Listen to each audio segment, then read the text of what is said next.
God, that is so typical. Anytime a woman shows the slightest hint of sexual independence... Everybody shut up! Let her go, shit-eater. Most people are familiar with this woman from 1990s neo-noir and thriller films. She captivated audiences with her iconic role in The Last Seduction, where her portrayal of a manipulative femme fatale earned critical acclaim.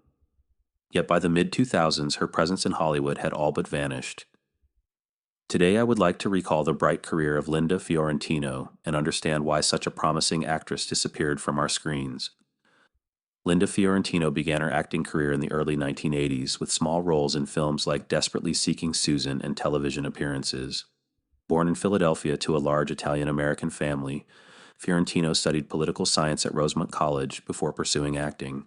Her early work in independent films showed promise, but these roles weren't substantial enough to establish her as a leading actress in Hollywood. In 1985, she landed a supporting role in the science fiction film Vision Quest, where she played alongside Matthew Modine, but the film's modest performance didn't significantly boost her career trajectory. That same year, Fiorentino appeared in Martin Scorsese's After Hours as the mysterious Kiki Bridges, showcasing early glimpses of the enigmatic screen presence that would later become her trademark. Despite working with an acclaimed director, the film's limited release meant her performance went largely unnoticed by mainstream audiences.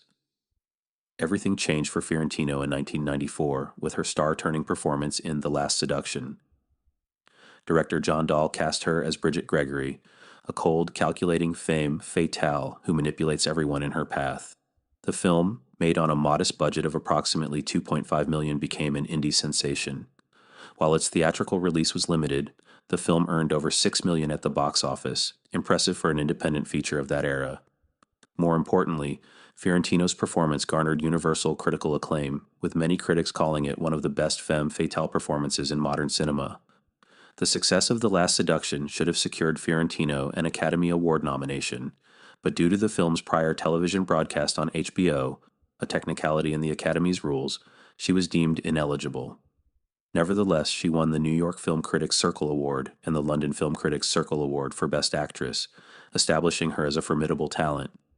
The Oscar controversy actually generated additional publicity, with many industry insiders and critics vocally protesting the Academy's decision, arguing that Fiorentino had delivered one of the year's most outstanding performances. In 1995, Fiorentino capitalized on her newfound recognition with a role in the cyberpunk thriller Johnny Mnemonic, starring alongside Keanu Reeves. Though the film underperformed critically, grossing approximately $19 million or against a $26 million budget, her presence was noted. The film's failure did little to diminish Fiorentino's rising star, as critics often singled out her performance as one of the few highlights in an otherwise disappointing adaptation of William Gibson's source material. Fiorentino's career reached new commercial heights in 1997 when she appeared in the blockbuster Men in Black. The film was a massive success, grossing over $589 million worldwide against a $90 million budget. While she played a supporting role as medical examiner Dr. Laurel Weaver, her involvement in such a high-profile project expanded her audience reach significantly. The film's success positioned her to potentially return in the sequel, as her character was set up to become an agent at the film's conclusion, though this opportunity never materialized. That same year, she starred in Kicked in the Head, a Martin Scorsese-produced indie film, demonstrating her continued appeal in both mainstream and independent cinema. Her ability to move between big-budget studio pictures and character-driven independent films indicated a versatility that suggested a promising, long-term career trajectory. Industry insiders began to take note of Fiorentino's unique screen presence, which combined intellectual sharpness with an undercurrent of danger. In 1999, Fiorentino took on another significant role in Kevin Smith's religious comedy Dogma, where she played Bethany Sloan, a woman chosen to save the world. The controversial film performed moderately well at the box office, earning around $30 million worldwide against a $10 million budget, and further showcased her range as an actress. By this point, Fiorentino had established herself as a versatile performer capable of carrying both indie darlings and supporting roles in major studio productions. Her portrayal of Bethany represented a departure from her femme fatale image, though rumors of difficult on-set behavior began to circulate during this production. The early 2000s marked the beginning of Fiorentino's career decline. In 2000, she starred in the psychological thriller What Planet Are You From?, Directed by Mike Nichols and featuring Gary Shandling and Annette Bening. Despite its prestigious director and cast, the film was a commercial disaster, grossing only $6.3 million against a reported $60 million budget. Critics were harsh, and the film's failure diminished Fiorentino's rising star power. The film was plagued by production issues, including multiple script revisions that reportedly diluted its original concept, resulting in a tonally inconsistent final product. A significant career misstep came with 2002's Liberty Stands Still, a thriller co-starring Wesley Snipes. The film suffered from production troubles, including disputes over the final cut between director Cary Scoggin and the studio. Initially conceived as a theatrical release, poor test screenings resulted in the film being relegated to a limited release before quickly moving to home video. It grossed less than $600,000, effectively ending Fiorentino's streak as a leading lady in theatrical releases. Industry sources suggested that the film's political content, dealing with gun violence in America, made studios nervous about its commercial prospects. By 2002, Fiorentino's once promising career trajectory had stalled considerably. She took a role in the comedy Ordinary Decent Criminal, starring Kevin Spacey, but the film was released straight to video in the United States after poor reception overseas, where it grossed less than $2 million. 3 consecutive commercial failures had severely damaged her bankability in Hollywood. The film's troubled production history, including significant delays between its completion and eventual release, reflected Fiorentino's increasingly precarious position in the industry. Industry insiders point to several factors that contributed to Fiorentino's career decline beyond mere box office failures. Reports of difficult on-set behavior began to circulate, particularly during the filming of Dogma. Director Kevin Smith later mentioned in interviews that he found working with Fiorentino challenging, describing their relationship as strained. Whether these reports were accurate or exaggerated remains debatable, but such rumors can significantly impact casting decisions in Hollywood. Smith would later state in his book, Tough She that he wouldn't work with Fiorentino again, a public rebuke that likely influenced other filmmakers' perceptions. Another factor was Fiorentino's selective approach to roles. Unlike many actors who maintain visibility by taking on a variety of projects, Fiorentino was reportedly particular about the parts she would accept. This selectivity, while artistically admirable, resulted in fewer screen appearances and reduced industry presence during crucial career moments. When she did accept roles, they often failed to recapture the magic of her breakthrough performances, leading to a cycle of diminishing returns. Perhaps most significantly, Fiorentino's career suffered from what some industry observers call the femme fatale typecasting trap. After The Last Seduction, she became so strongly associated with manipulative, sexually confident characters that breaking away from this image proved difficult. When she attempted more conventional roles, audiences and critics often seemed disappointed, comparing her performances unfavorably to her iconic breakthrough role. This typecasting paradox, being too good at playing a particular type, has limited the careers of numerous actors who became defined by singular performances. The legal troubles surrounding her former boyfriend, private investigator Anthony Pellicano, also cast a shadow over Fiorentino's career. While she was never implicated in any wrongdoing, the high-profile wiretapping scandal involving Pellicano, who worked for many Hollywood elites, created uncomfortable associations.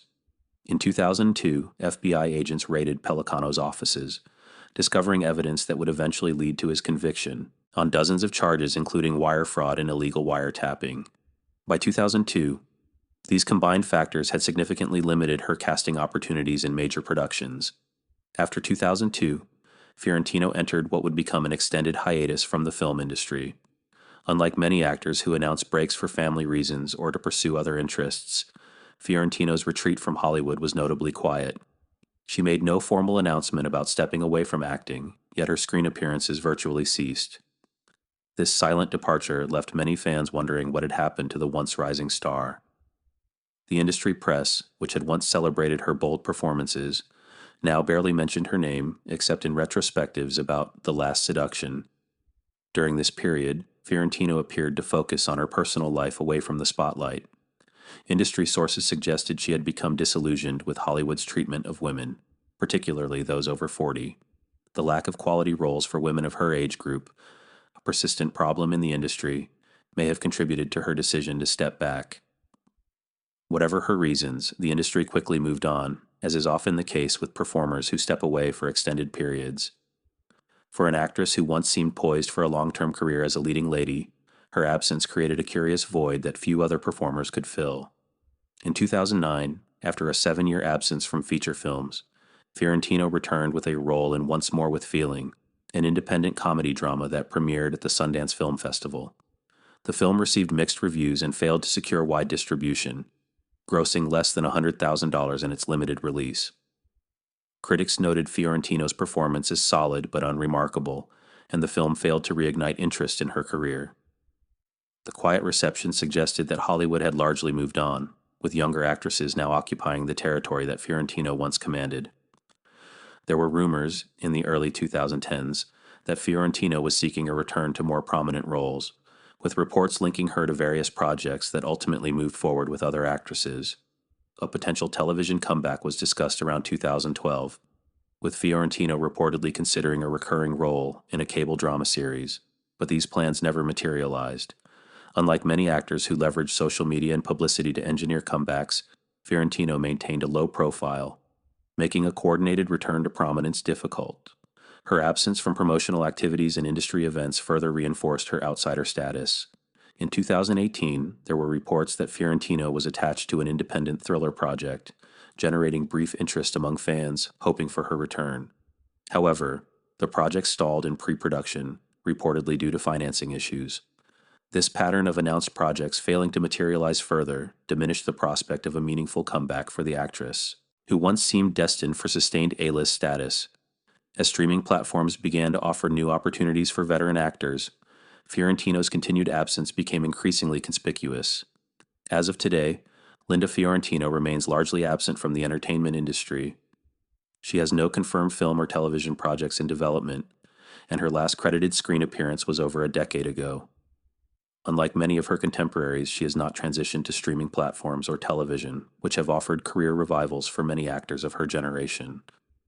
She also maintains no public social media presence, unusual in an era where digital platforms often serve as career lifelines for performers seeking to maintain visibility. Occasional paparazzi photos surface showing Fiorentino living a quiet life away from Hollywood, but she grants no interviews and makes no public appearances related to the film industry. For someone who once commanded such attention for her powerful screen presence, her complete retreat from public life represents one of Hollywood's more mysterious career conclusions. While many actors face career declines, few disappear as thoroughly as Fiorentino has, especially after achieving such critical recognition. Linda Fiorentino's legacy rests primarily on a handful of remarkable performances that showcased a rare talent for portraying complex, morally ambiguous women with intelligence and conviction. Her work in The Last Seduction remains a masterclass in noir acting that continues to influence depictions of female anti-heroes. If Fiorentino were to partner with an auteur director known for revitalizing careers, perhaps someone like Quentin Tarantino or David Fincher who appreciate noir sensibilities, she could potentially engineer a comeback that would remind audiences of the commanding screen presence they've been missing.